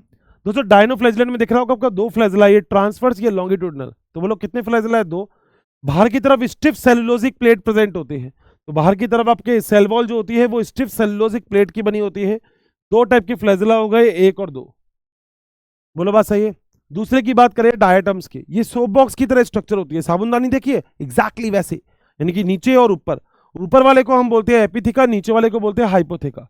बोलो बात सही। तो सोप बॉक्स लाइक स्ट्रक्चर होती है। दोस्तों इनकी सेल वॉल के ऊपर सिलिका का डिपोजिशन होता है, तभी क्या होते हैं बहुत लंबे टाइम तक भी ये मर तो जाते हैं मगर ये डिकम्पोज नहीं होती, तो सिलिका की सेल वॉल की जैसे ये स्टिफ बहुत ज्यादा होती है, बहुत ठोस होती है, बहुत फ्लेक्सिबल तो नहीं कह सकते मगर बहुत स्टेबल होती है। ठीक है, यहां पर अगर देखा जाए तो सेल वॉल एब्सेंट है मगर प्रोटीन रिच एक लेयर प्रेजेंट होती है जिसे हम क्या बोलते हैं, पेलिकल। तो याद रखना पेलिकल प्रेजेंट होती है जो कि इलास्टिक और इसको थिक बनाती है। डायग्राम को याद करने का सबसे बड़ा क्रेडिट यही है क्योंकि इससे थ्योरी खत्म हो जाती है, और टेबल वाइज अगर याद कर लिया तो दोस्तों कहने ही क्या है। ठीक है, आ जाओ दोस्तों डायटम्स के लिए कुछ इंपॉर्टेंट पॉइंट। देखो डायटम्स के लिए सबसे बड़ा इंपॉर्टेंट पॉइंट तो क्या है डायनोफ्लैजिलेट के लिए, कि दो फ्लैजिला होते हैं। इसमें दो इंपॉर्टेंट पॉइंट आपको याद रखने हैं। पहला इंपॉर्टेंट पॉइंट तो ये कि एग्जैक्टली अगर देखा जाए तो इसमें एक एग्जांपल है नॉक्टिल्यूका, जिसे हम बोलते हैं सी घोस्ट, जिसे हम बोलते हैं फायर एल्गी। एक्चुअली रात में ना ये चमकता है और बायोलॉजी उसे एक टर्म देती है, दैट इज द बायोल्यूमिनेसेंस। तो दोस्तों रात में चमकता है जिसे हम बोलते हैं बायोल्यूमिनेसेंस। बोलो बात सही है, तभी इसे हम रेस्ट टाइड भी बोल सकते हैं। एक दूसरा एग्जांपल और है दोस्तों जिसका नाम है गोन्यूलेक्स। गोन्यूलेक्स एक्चुअली क्या होता है, जो गोन्यूलेक्स होता है ना, ये गोन्यूलेक्स एक शेलफिश होती है, उसके ऊपर जाके चिपक जाता है। तो जब शेलफिश को कोई दूसरा ऑर्गेनिज्म खाता है ना, तो ये अपने जैसे टॉक्सिन सिंथेसाइज करता है, and that is nothing, that is the sexy toxin, जिससे दूसरे ऑर्गेनिज्म को पैरालिसिस आने के चांसेस होते हैं। तभी हम इसे बोलते हैं पीएसपी कॉज करता है, पैरालाइटिक शेलफिश पॉइजनिंग। ऐसे ही दोस्तों डायटम्स होते हैं, इन्हें हम ज्वेल ऑफ सी बोलते हैं क्योंकि इसके अंदर सिलिका की लेयर प्रेजेंट होती है। तो दोस्तों ये मार्बल इंडस्ट्री में, सिरप फिल्टर में, साउंड प्रूफ चैम्बर बनाने में, हीट इंसुलेटर फिल्टर बनाने में भी, एलिमेंट्स बनाने में भी बहुत ही इंपॉर्टेंट रोल प्ले करते हैं डायटम्स। क्या चल सकते हैं आगे, पक्का? दोस्तों डायटम्स के बारे में एक बात और याद रखना, जब डायटम्स बहुत पुराने हो जाते हैं, मर जाते हैं, तब ये समुद्र के नीचे नीचे आके इकट्ठे हो जाते हैं। और जब सोचो कोई चीज समुद्र के नीचे आके इकट्ठी हो गई तो बेटा बहुत लंबे टाइम तक वो इकट्ठे रहेंगे और ऐसे ऐसे करके एक बड़ा सा पहाड़ बन जाता है। और जब ऐसा पहाड़ बन जाता है ना, तो फिर इसको आसानी से आप अलग कर लेते हो। इसे हम बोलते हैं डायएटोमेशियस अर्थ, जिसका एक और नाम होता है किशलगर। तो आप डायएटोमेशियस अर्थ बोलो चाहे आप किशलगर बोल लो, सही बात। आगे आ जाओ, अगला है कंज्यूमर डीकम्पोजर प्रोटिस्ट, जिसे हम स्लाइम मोल्ड्स बोलते हैं। इसके अंदर सेल वॉल एब्सेंट होती है, इसे फॉल्स फंजाई भी बोलते हैं। इसे फंगस और एनिमल दोनों के कैरेक्टर होते हैं, इसे हम फंगस एनिमल भी बोल सकते हैं। ये एक सेप्रोफाइट्रिक होते हैं जो कि अपना फूड डेड और डिके मटेरियल से ऑब्टेन करते हैं। ये किसी भी जगह से, डेड प्लांट से, लीफ से, ट्विग से, कहीं से भी अपना फूड ऑब्टेन कर सकते हैं। अब दोस्तों ऐसा होता क्या है मैं आपको बता देता हूं। मान लो कोई भी लीफ है तो इसके ऊपर ही सबसे पहले ऐसे मिलेंगे स्लाइम मोल्ड्स। धीरे धीरे लीफ को ये खाते जाएंगे खाते जाएंगे खाते जाएंगे, तो ये अपना साइज क्या करते हैं, इंक्रीज कर लेते हैं, कई फीट तक अपना साइज इंक्रीज कर लेते हैं। ये जो इन्होंने साइज इंक्रीज किया ना, that thing is known as a plasmodium. इसे ही हम क्या बोलते हैं, प्लाज्मोडियम। तो ये बहुत बड़े बड़े कई फीट के लंबे हो सकते हैं क्योंकि फूड को ऑब्टेन कर रहे हैं और अपने नंबर को इंक्रीज कर रहे हैं, सही बात। आगे चलते हैं, अगला बेटा अनफेवरेबल कंडीशन में स्पोर का फॉर्मेशन करते हैं। अगला पॉइंट बेटा स्लाइम मोल्ड्स में प्लांट के तरह के भी कैरेक्टर होते हैं, एनिमल के तरह के भी होते हैं और फंगस के तरह के भी होते हैं। प्लांट के कैरेक्टर होते हैं कि इसमें सेलुलोजिक सेल वॉल प्रेजेंट होती है, एनिमल की तरह इसमें वेजिटेटिव में सेलुलोजिक सेल वॉल एब्सेंट होती है, और फंगस की तरह की इसमें फॉर्मेशन होता है फ्रूटिंग बॉडी का। फंगस के अंदर ना एक बाहर की तरफ कवरिंग होती है जिसे हम एस्कोकार्प बेसिडियोकार्प बोलते हैं। एग्जैक्टली ये फ्रूटिंग बॉडी होती है। ठीक है, आगे आ जाओ, बोलो क्या यहां तक पॉइंट क्लियर है? तो दोस्तों याद रखना, अनफेवरेबल कंडीशन में ये प्लाज्मोडियम का फॉर्मेशन करेंगे, अगर फेवरेबल कंडीशन में, और अनफेवरेबल कंडीशन में ये फ्रूटिंग बॉडी का फॉर्मेशन करेंगे। ठीक है, स्पोर दोस्तों रेजिस्टेंट शो करती है क्योंकि स्पोर के ऊपर सेलुलोजिक सेल वॉल प्रेजेंट होती है। यहां तक कोई दिक्कत है क्या? देखो एक बात समझना, ये थोड़ा सा माइंड मैप है, तो हम एग्जैक्टली मैं आपको केवल ये चीजें एक बार, लगता है आपको भी लगेगा, हो सकता है कि अर्षित सर यार ये तो बहुत बड़ा हो गया चैप्टर, मगर देखो दोस्तों अपन को लिमिटेड टाइम में पूरा करना है। अगर 6, 7, 8 घंटे की बात हो तो लगभग तो ये अपन मैं बहुत अच्छे से एक्सप्लेन भी कर सकता हूँ इस चीज़ को, मगर आपको भी पता है टाइम थोड़ा सा कम है हम लोगों के पास। तो अपन लिमिटेड टाइम में अगर ये वाली चीज़ करें तो शायद थोड़ी सी स्पीड अपन को बढ़ानी ही पड़ेगी। आ जाओ आगे चलते हैं बेटा। अगला होता है प्रोटोजोआ। प्रोटोजोआ क्या होता है, जो कि प्रिमिटिव एनिमल्स होते हैं। दे आर द पैरासाइट और प्रीडेटर भी हो सकते हैं। ये हेटरोट्रॉफिक मोड ऑफ न्यूट्रिशन भी कर सकते हैं, और इसके अंदर जो सेल वॉल होती है वो क्या होती है, एब्सेंट होती है। बोलो बात सही है। कई सारे टाइप के हो सकते हैं, सूडोपोडिया, फ्लैजिला, सीलिया और नो लोकोमोशनी। यदि उसके पास सूडोपोडिया प्रेजेंट है तो अमीबॉइड है, यदि फ्लैजिला प्रेजेंट है तो फ्लैजिलेटेड है, यदि सीलिया प्रेजेंट है तो सीलिएटेड है, और अगर कोई भी इस पर लोकोमोशन नहीं है तो वो स्पोरोजोन्स है। चलें आगे, आ जाओ बेटा। पहला होता है अमीबॉइड। अमीबॉइड वो जिसके अंदर सूडोपोडिया प्रेजेंट हो, ठीक है। और इसके अंदर ये फ्रेश वाटर में भी मिलेगा, मेराइन वाटर में, पैरासाइट में भी, और होस्ट के ऊपर भी आसानी से देखने को मिल सकता है। ये प्रे के चारों तरफ आता है और फूड को अपने अंदर एंगल्फ कर लेता है। सही है, जैसे फूड वेक्टर भी बन सकती है, या जैसे हम बोलते हैं फैगोजोम्बी इसके अंदर देखने को मिल सकता है। अमीबा या एंट अमीबा हिस्टोलाइटिका, इसके दो एग्जाम्पल हो सकते हैं, प्लीज याद कर लेना। अगला होता है फ्लैजिलेटेड। दोस्तों फ्लैजिलेटेड वो होता है जिसके अंदर एग्जैक्टली लोकोमोशन किसके थ्रू होगा, फ्लैजिला के थ्रू। ये फ्री लिविंग होता है, एक्वेटिक, और ये पैरासाइट की तरह भी हो सकता है। सेक्सुअल रिप्रोडक्शन इसके अंदर रेयरली प्रेजेंट होता है, और एग्जाम्पल याद रखना ट्रिपेनोसोमा, जिसकी वजह से स्लीपिंग सिकनेस होती है, trypanosoma example is important for NEET point of view. आगे चलते हैं। सीलिएटेड, नाम से पता लग रहा है सीलिया, इसके अंदर बीच में दोस्तों ये स्ट्रक्चर प्रेजेंट होती है जिसे हम माउथ या हम बोलते हैं गुलेट। ये गुलेट क्या होती है, देखो चारों तरफ सीलिया है, फूड पड़ा हुआ है, तो गुलेट ये सीलिया के थ्रू फूड को गुलेट के अंदर ट्रांसफर कर देती है। तो that's why this is very important. तो सीलिया बहुत इंपॉर्टेंट है, इसको एक जगह से दूसरी जगह पे लेके जाने में भी और फूड को इनटेक करवाने में भी। एग्जांपल याद रखना, that is a paramecium. Next one, sporozoans. दोस्तों स्पोरोजोन्स क्या हो सकते हैं, जैसे मलेरिया के पैरासाइट, तो दे आर द पैरासाइटिक हो सकते हैं। इनके अंदर इन्फेक्शियस एजेंट मतलब इनकी स्टेज होती है। ये लोकोमोशन ऑर्गन इसके अंदर प्रेजेंट हो सकता है।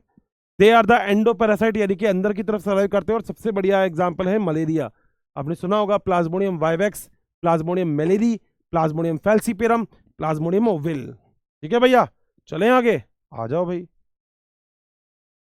अगला दोस्तों, अगला हम एक और चीज के बारे में बात करेंगे जिसका नाम है फंजाई। सुना होगा आपने फंजाई या फंगस के बारे में।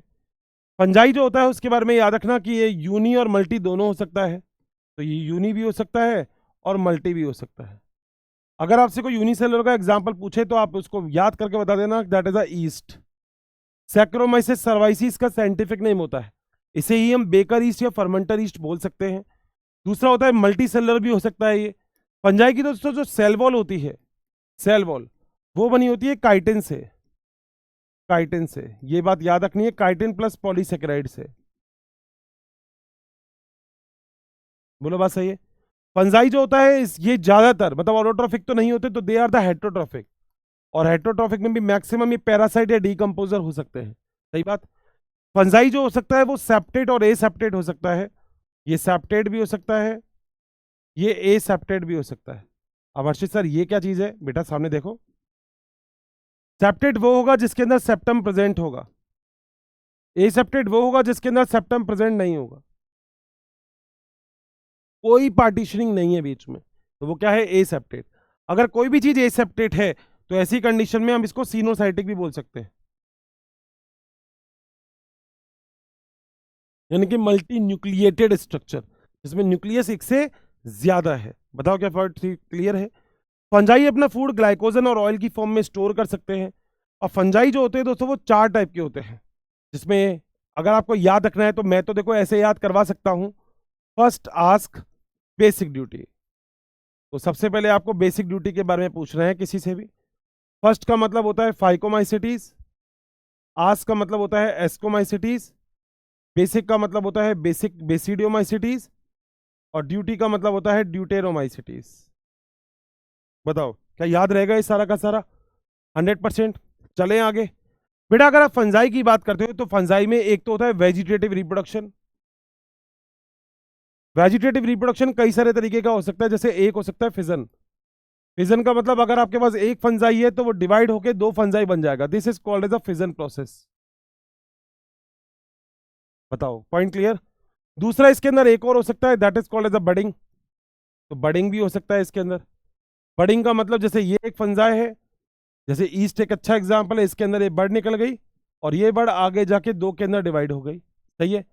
ये एक और हो सकता है जिसे हम बोलते हैं फ्रेगमेंटेशन।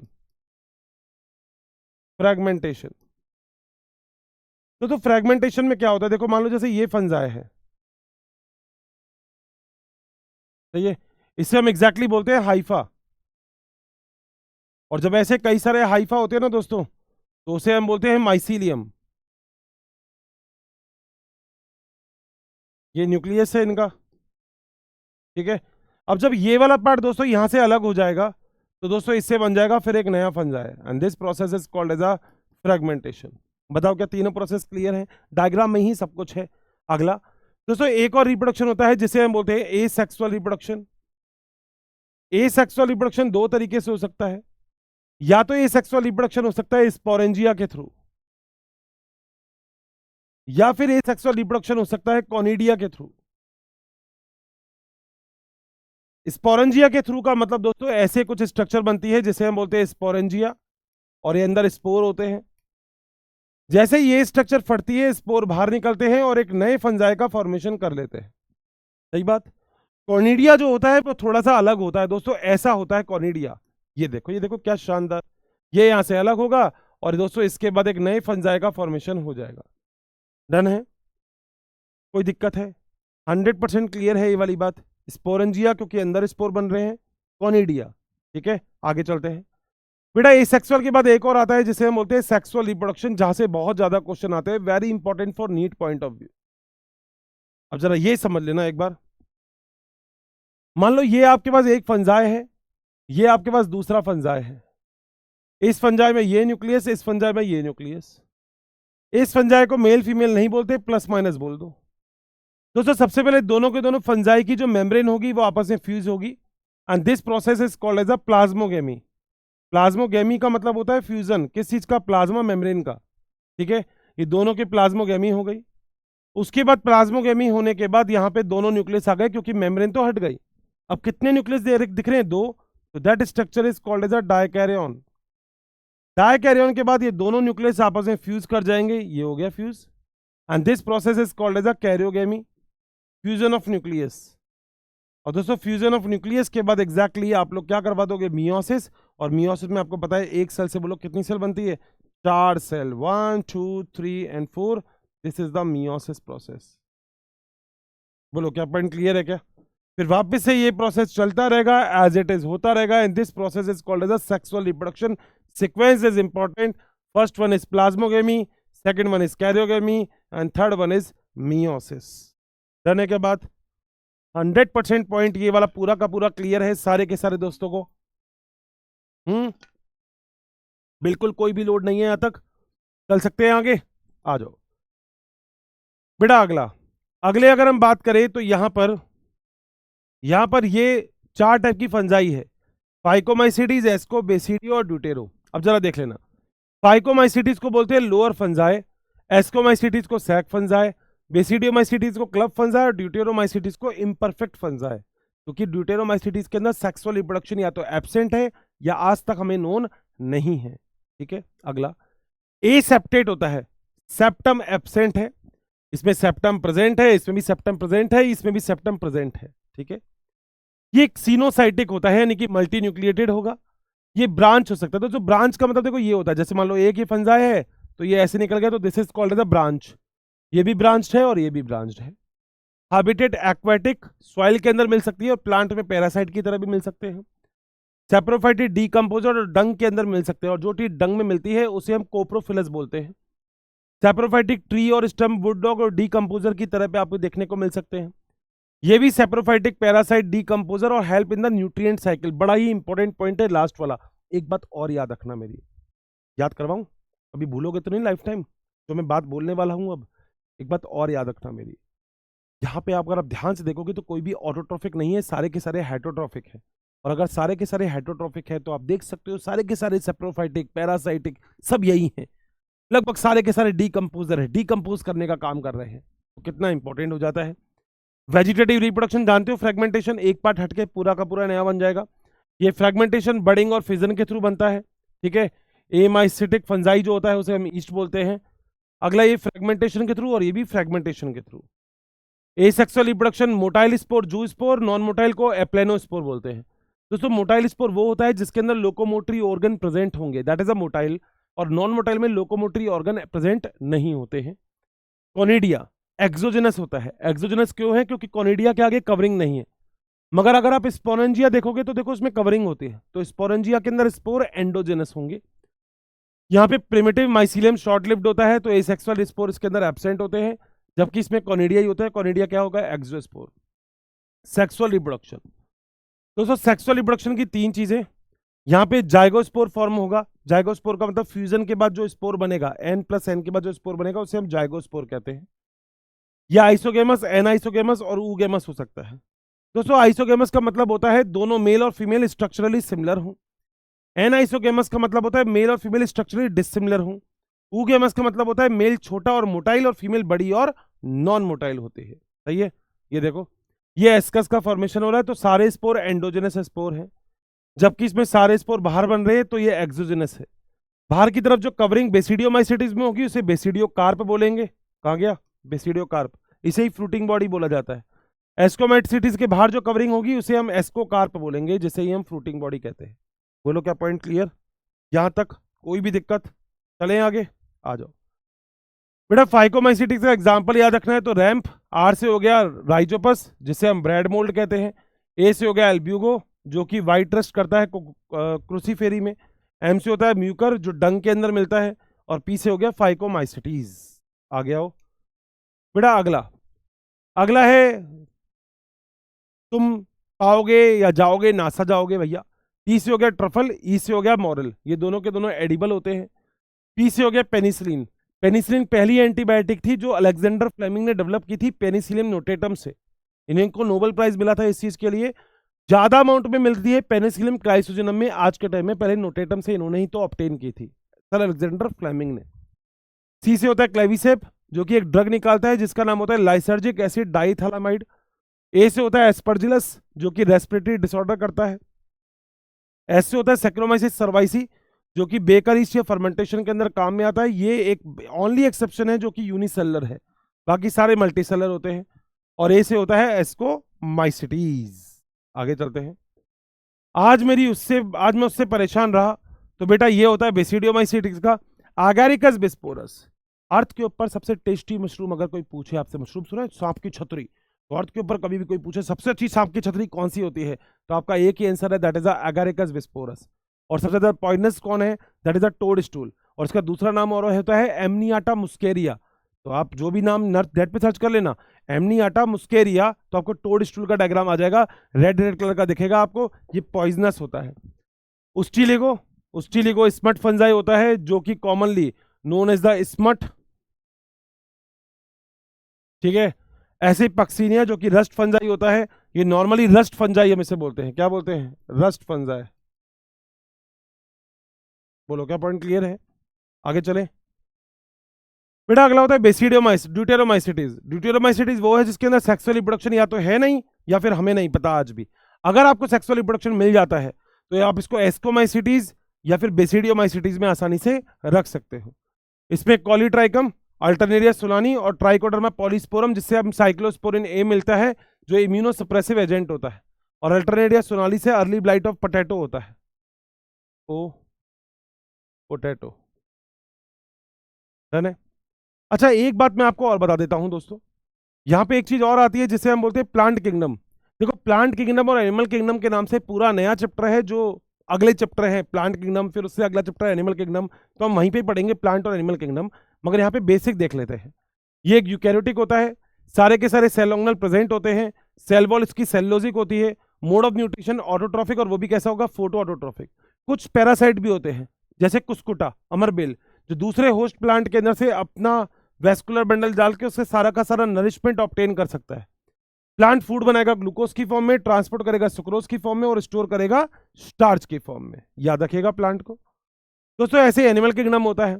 एनिमल किंगडम के बारे में भी आप जानते हो कि एनिमल किंगडम ये मल्टी सेलर होता है, ये हेटरोट्रॉफिक होता है, यूकैरियोटिक होता है, सेंसरी और मोटर न्यूरॉन इसके अंदर प्रेजेंट होते हैं, होलोजोइक यानी कि मिला जुला बोनो न्यूट्रिशन आपको देखने को मिलता है, मेल और फीमेल गेमेट से स्पर्म और एक्सेल फ्यूज होकर जायगॉट बनाता है, यहाँ पे जायगॉट के बाद एम्ब्रियो बनता है, लोकोमोशन इसके अंदर प्रेजेंट होता है। मगर ये सारी चीजें याद रखिएगा, ये सारी चीजें आपको पढ़नी जरूर है, मगर ये सारी चीजें आपको पढ़नी है डिटेल से। मगर इस चैप्टर में नहीं पढ़ेंगे, हम पढ़ेंगे इसके अगले चैप्टर में। क्या आगे चला जा सकता है? कोई दिक्कत? दोस्तों इसके तुरंत बाद अपने पास दो तीन चीजें और आती है, जिसमें सबसे पहला आता है वायरस। वायरस क्या होता है दोस्तों? वायरस एक ऐसी चीज है जो बायोलॉजी के अंदर एक्सेप्शन केस है। आर.एच. विटेकर ने इसको अपने 5 किंगडम क्लासिफिकेशन में नहीं रखा, तो इसने कहा अच्छा ऐसी बात है, अपन कुछ अलग करेंगे। तो बेटा वायरस तो तुम्हें पता है क्या होता है। वायरस की स्टडी को हम वायरोलॉजी बोलते हैं। वायरस लिविंग और नॉन लिविंग के बीच में प्रेजेंट होता है, यानी कि वायरस के अंदर कुछ कैरेक्टर लिविंग के होते हैं, कुछ कैरेक्टर नॉन लिविंग के होते हैं। ये बोलना बिल्कुल गलत है कि वायरस लिविंग के अंदर आके लिविंग हो जाता है, नहीं हो सकता। वायरस वायरस बस लिविंग की तरह बिहेव करता है। वायरस लिविंग की बॉडी के बाहर आके नॉन लिविंग नहीं हो जाता, नॉन लिविंग की तरह बिहेव करता है। बस यही बात आपको याद रखनी है। तो वायरस एक जेनेटिक मटेरियल होता है जिसमें या तो डीएनए या आरएनए हो सकता है, मगर वायरस के अंदर दोनों जेनेटिक मटेरियल एक साथ प्रेजेंट नहीं हो सकते। होस्ट स्पेसिफिक होता है, म्यूटेशन भी वायरस के अंदर देखने को मिलता है। अगला, नॉन लिविंग वायरस मल्टीपल कर सकता है होस्ट के अंदर, बिना होस्ट के वो मल्टीपल नहीं कर सकता अपने आप को। रेस्पिरेशन एब्सेंट, क्रिस्टल स्ट्रक्चर हो सकती है, एंजाइमेटिक कंटेंट एब्सेंट, प्रोटोप्लाज्म भी इसके अंदर एब्सेंट होता है। दोस्तों 1892 में वायरस के लिए सबसे पहले बताया था जिस साइंटिस्ट ने, उनका नाम था इवानोवस्की। बोलो क्या नाम था? उनका नाम था इवानोवस्की। इवानोवस्की ने एग्जैक्टली क्या किया, देखो बहुत सिंपल तरीके से बताता हूं। एक प्लांट था जिस प्लांट में टोबैको मुझे एक वायरस ने डिजीज कर रखी थी, तंबाकू का प्लांट था। उस तंबाकू के प्लांट में से लीफ निकाली, लीफ निकालने के बाद उसको अच्छे से एक्सट्रैक्ट कर दिया, निचोड़ दिया उसको, और उसके अंदर से जो भी मटेरियल था उसको ऐसे फिल्टर में से छाना जिस फिल्टर में से बैक्टीरिया आसानी से छनता नहीं था। यानी कि बैक्टीरिया को आप अलग कर सकते थे क्योंकि बैक्टीरिया का साइज बड़ा होता है। मगर सेम फिल्टर से जब आपने छलनी से जब आपने वायरस को छाना तो आपने देखा वायरस उस पोर में से पास हो गया, और हम लोग ये बात मान गए कि वायरस का साइज बैक्टीरिया के साइज से छोटा होता है।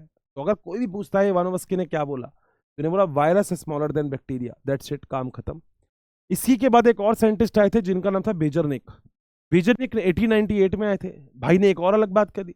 भाई ने कहा टोबैको मोज़ेक वायरस था ही, ठीक है, उसको आपने ले लिया उसका सॉल्यूशन, कह रहा बहुत बढ़िया। अब ये जो चीज टोबैको मोज़ेक वायरस की, ध्यान से सुनना, ये जो चीज टोबैको मोज़ेक वायरस की अब इनको ऑब्टेन हुई, इन्होंने अब इससे खेल करना चालू कर दिया। अब आप कहोगे हर्षित सर इन्होंने क्या खेल किया, मतलब क्या चीज थी जो अब इन्होंने करना चालू कर दी? सुनो, ये जो टोबैको मोज़ेक वायरस की जो इन्होंने चीज मिली, इसको इन्होंने एक फ्रेश प्लांट के ऊपर डाल दिया, फ्रेश प्लांट, और इन्होंने देखा कि फ्रेश प्लांट के अंदर भी डिजीज कॉज हो गई। तो इन्होंने बोला कॉन्टेजियम वाइवम फ्लूडियम, इन्होंने बोला कि ये इन्फेक्शियस लिविंग फ्लूड है क्योंकि तो ये किसी भी हेल्थी प्लांट को डिजीज कॉज कर सकता है। उसके बाद एक और साइंटिस्ट आए थे 1935 में, स्टैनले, जिन्होंने इसको क्रिस्टलाइज फॉर्म में डेवलप कर दिया। तो स्टैनले ने इसको क्रिस्टलाइज फॉर्म में डेवलप कर दिया था। बेटा एक और है टोबैको मोज़ेक वायरस का डायग्राम। यहाँ पे आपको छोटे छोटे कैप्सोमियर दिखते हैं जो कि प्रोटीन से बने होते हैं। सिंगल स्ट्रैंडेड आरएनए प्रेजेंट होता है, एक ही आरएनए, ठीक है। रॉड शेप होता है, इसकी हेलिकल सिमेट्री होती है। इवानोवस्की ने डिस्कवर किया था और पहला प्लांट वायरस है जो डिस्कवर हुआ था, फर्स्ट डिस्कवर्ड प्लांट वायरस है ये, और ये मोज़ेक डिजीज कॉज करता है। चलें आगे। बेटा एक ये डायग्राम है बैक्टीरियोफेज का, जिसे हम T2 बैक्टीरियोफेज बोलते हैं। ये बैक्टीरियोफेज में ऊपर ही ऊपर आपको दिखता है कैप्सिड, जो छोटे छोटे अमीनो एसिड से बना होता है, जिसे हम बोलते हैं कैप्सोमियर। बीच में नेक प्रेजेंट होती है, नीचे शीथ प्रेजेंट होती है, और यहाँ पे टेल फाइबर होता है जिसके होस्ट से जुड़ता है, किसी दूसरे ऑर्गेनिज्म से जुड़ता है, सही है। अंदर जेनेटिक मटेरियल प्रेजेंट होता है जो कि डीएनए या आरएनए कुछ भी हो सकता है। मगर अगर ये T2 का डायग्राम है, T2 बैक्टीरियोफेज है, बैक्टीरियोफेज का मतलब याद रखना एक ऐसा वायरस जो बैक्टीरिया को इन्फेक्ट करता हो उसे ही हम बैक्टीरियोफेज बोलेंगे। और T2 बैक्टीरियोफेज के अंदर जेनेटिक मटेरियल दोस्तों क्या होता है? डीएनए। ये वाली बात आपको याद रखनी है, ठीक है। आगे चलते हैं दोस्तों। अगर किसी प्लांट के अंदर डिजीज कॉज हो गई वायरस की वजह से, तो वो स्टंट ग्रोथ रखेगा, वो ड्राफ होगा, वो येलो होगा लीफ के अंदर, और लीफ उसकी कर्ल हो जाएगी यानी कि मुड़ जाएगी। बेटा अगला होता है वायरॉइड। वायरॉइड टीओ डाइनर ने 1971 में दिया था, ठीक है। ये लो मॉलिकुलर वेट का सिंगल स्ट्रैंडेड आरएनए रखता है। ये पोटैटो के अंदर एक डिजीज कॉज करता है जिसे हम बोलते हैं पोटैटो स्पिंडल ट्यूबर डिजीज। इसके अंदर कैप्सिड एब्सेंट होता है। ये नेकेड वायरस होता है और इसके अंदर ये केवल प्लांट को इफेक्ट करता है, एनिमल को इफेक्ट नहीं करता। This is the viroids. एक और होता है जिसे हम बोलते हैं लाइकेंस। एल्गी और फंजाई का सिम्बायोटिक रिलेशनशिप होता है, ठीक है। यहाँ पे जो फंजाई होगा वो या तो एस्कोमाइसिटीज या बेसिडियोमाइसिटीज होगा, और जो एल्गी होगी वो ब्लू ग्रीन एल्गी होगी। एल्गी को फाइकोबायोंट जबकि फंजाई को माइकोबायोंट कहते हैं। फंजाई माइकोबायोंट और एल्गी फाइकोबायोंट। तो यहाँ पे लाइकेंस में पॉल्यूशन इंडिकेटर की तरह वर्क करता है। क्यों? क्योंकि दोस्तों जहां पे सल्फर डाइऑक्साइड का पॉल्यूशन होगा ना, वहां पे लाइकेन ग्रोथ नहीं करेगी, याद रखना है आपको। अगला पॉइंट बेटा अगला है प्रियॉन्स, जो प्रोटीन इन्फेक्शन पार्टिकल है। सी जैकब डिजीज एक होती है जो कि मैडकाओ डिजीज जो होती है, मतलब मैडकाओ एक डिजीज होती है, ठीक है, जिसमें गाय पागल हो जाती है। अगर उसका बीफ कोई ऑर्गेनिज्म यूज करता है तो उसे सी जैकब डिजीज होने के चांसेस बनते हैं। साथ अगर देखा जाए तो ये इसे BSC डिजीज भी होती है जिसे हम बोलते हैं बोवाइन स्पॉन्जिफॉर्म एनसेफेलोपैथी, ठीक है। ये सिमिलर साइज होता है वायरस की तरह। ये मॉडर्न मेडिसिन के अंदर इन्फेक्शन न्यूरोलॉजिकल डिजीज जो कि कॉज्ड होता है, यहाँ पे एबनॉर्मल प्रोटीन होते हैं। तो देखो प्रोटीन में से डिजीज कॉज नहीं करता, मगर ये एक ऐसा प्रोटीन है जो कि एबनॉर्मली फोल्डेड है। अब जो चीज एबनॉर्मली फोल्डेड होगी वो बेटा डिजीज भी फिर अच्छे से कॉज कर सकती है। बताओ क्या वहां से लेकर यहां तक का पूरा पॉइंट क्लियर है क्या? तो देखो एक बात याद रखना, आज मैंने आपको एग्जैक्टली जो भी चीज बताई वो है प्रॉपर एक सिनेरियो, एक प्रॉपर एक आइडिया।